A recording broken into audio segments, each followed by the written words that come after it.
السلام علیکم دوستانو، نن به زه تاسو د افغانستان او د هالند په اړه معلومات درکړم. افغانستان په لومړۍ تمریناتي لوبه کې هالند له ماتې سره مخامخ کړ. ویډیو تر اخره را سره وګورئ. که په دې چینل کې نوي یاست دا چینل هم در سره سبسکرایب کړئ.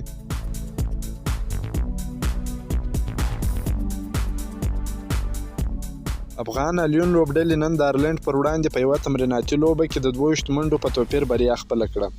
په دغه تمریناتي لوبه کې افغان لوبډلې لومړی توپوهنه ترسره کړه چې په ترڅ کې په 44.1 اورونو کې د ټولو ویکټو په غورځېدو سره 263 منډې واخیستې چې له ډلې حشمت الله شاهدي 60 منډې، رحمان الله ګربز 50 منډې، نجیب الله زدران 53 ډېرې منډې وکړې.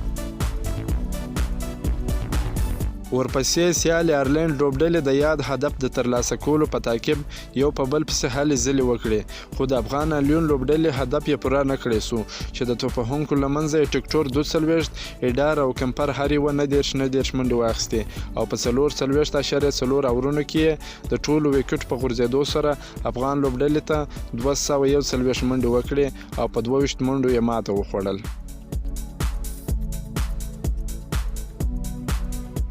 باید وویل سي چې د افغان الیون توپ اچونکي ډېر ښه وځلېدل چې له منځه یې سید شیرزاد او شرف الدین اشرف 3 محمد نبي او ګلبدین نایب هر یوه 2 ویکټې ترلاسه کړې.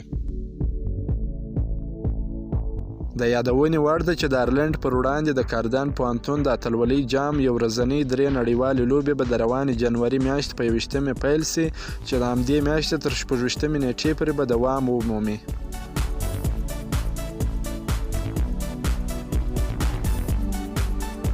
دا و د افغانستان کرکټ په اړه د خوشحالۍ خبر. که مو دا خبر خوښ شوی ویډیو در سره لایک کړئ. که په چینل کې نوي یاست دا چینل هم در سره سبسکرایب کړئ.